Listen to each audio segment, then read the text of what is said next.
What are some crucial things that no one tells you about recovering from narcissistic abuse?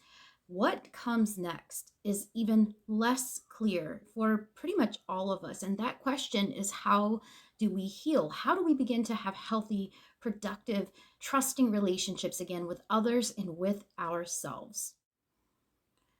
The first, I think, is that there are no steps.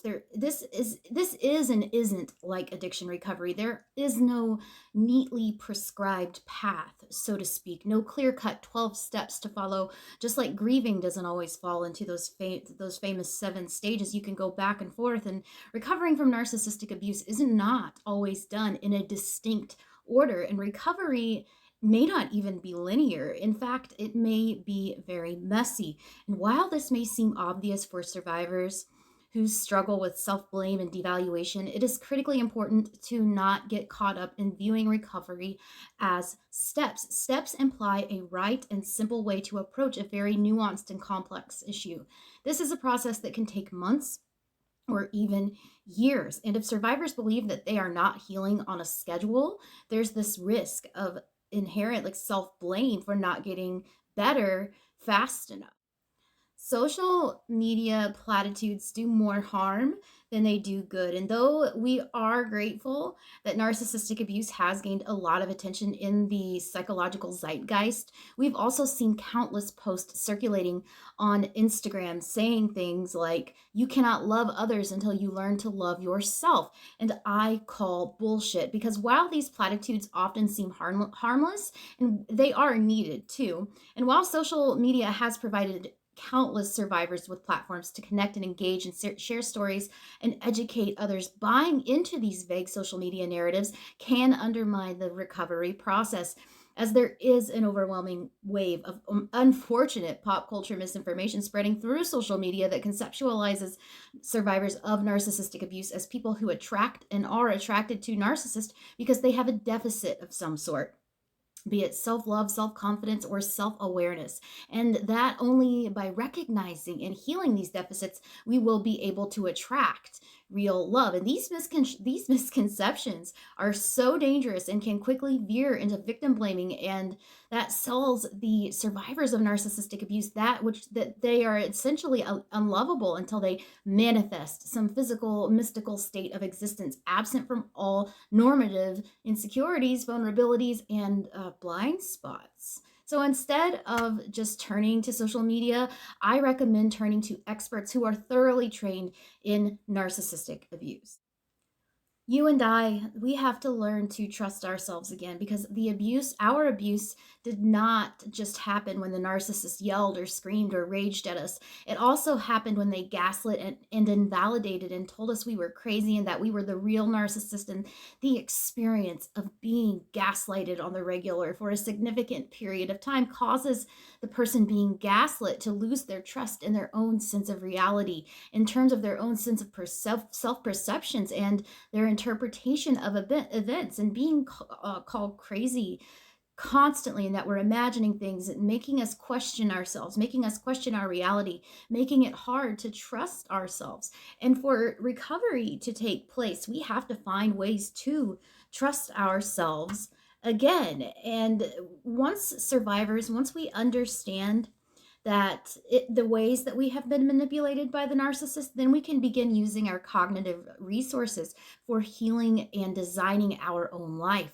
Yes, it is easier said than done, but trusting ourselves means disengaging from or disentangling our identities from the long-term effects of the gaslighting and the manipulation. It means building back up that self-esteem and not allowing it to depend on the feelings and actions of other people.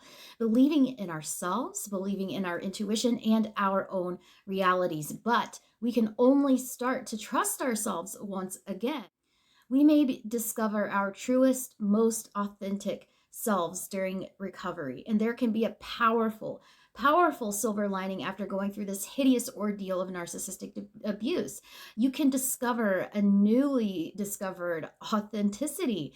And the one thing that I wish every survivor knew is that the process of healing from narcissistic abuse tends to unleash a raw, courageous authenticity, because recovering from abuse allows us to dismantle narratives and replace them with authentic ones. And so, as we divorce ourselves from that notion that we are not good enough and that we were never good enough, we start to realize the things the narcissist said about us were not true at all. And we learn that our experiences and our feelings, they are valid. And we learn about our needs and we learn about our boundaries, sometimes for the very first time. And we realize that our sensitivities do not make us weak. And all of this helps rebuild our self esteem, our sense of self worth, our sense of self identity, which for even the most functional, healthy adults is a process that can take years. So even after suffering through terrible abuse, we now have this a more whole, intact sense of self, a new sense of autonomy. As survivors have the opportunity to do the important inner work that will pay dividends for a lifetime. We might lose people, we will lose people, but we'll also create newer, healthier relationships. And some people cannot understand or will not understand our trauma as abuse survivors. And telling our friend that our ex partner was abusive might mean forcing them to pick sides, or in the breakup, and telling our family that our parents' narcissism damaged us irreparably as a child may alienate us from the rest of the family, because we are bringing an ugly truth to the surface that some are not ready to deal with. So while recovery enables survivors to better express our needs and our boundaries, it can also cause us to lose relationships along the way. And when survivors of narcissistic abuse come out about their experiences, they are often met with disbelief, minimizations, gaslighting, and blame from people that they loved and that they believed that they could trust. And survivors' stories of abuse are often met with statements like, well, I've never seen him or her behave that way, or there are two sides to every story. And if it was so bad, why did you stay so long? Some of these relationships become permanently damaged and fractured, which can be terrifying. And while we can never really fully prepare to lose these relationships, it's not all bleak, as there are plenty of emerging options. And you have, like I said, you can't fully prepare, but there are emerging organizations specifically to make narcissistic abuse survivors feel more heard, encourage us in telling our stories, and encouraging survivors to connect, validate, and support one another. And I believe that the healing process can actually create stronger threads of community in some survivors. And the most important part of the healing process is that we as survivors understand that we will undoubtedly lose some people that we love, but we may begin to free up space in our lives for those people, those human gems who can get it. And if they don't, um, then you must build new community, friendships, and family.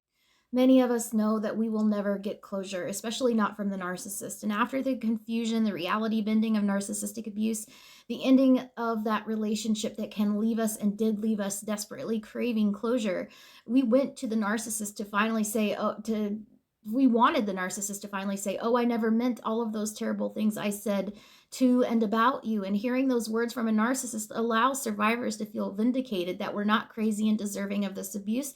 So we can finally move on. But life does not work that way. Narcissists don't work that way. So we have to accept that closure may never happen. First, the narcissist could be our parent and our former partners whom we share children or family members that are still in our lives, even peripherally, and in which case there are no clean breaks. There is only coexistence.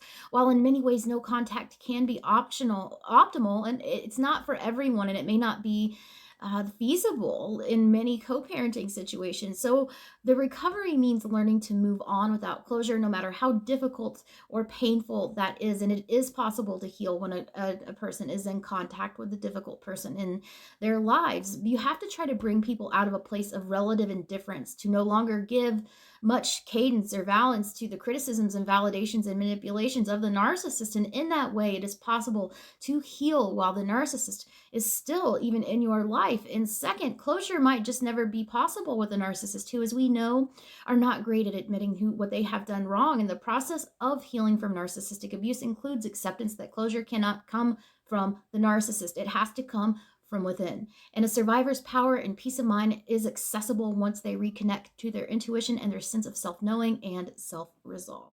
My name is Sara Ann Brown, and this is Narcissistic Abuse 101. Hey guys, if you would like to donate to my cause, Narcissistic Abuse 101, get people some free coaching, fund the production of these videos, live speaking events, my new book, and so much more cool stuff that I have coming up, click the PayPal link in my bio. Thanks, guys.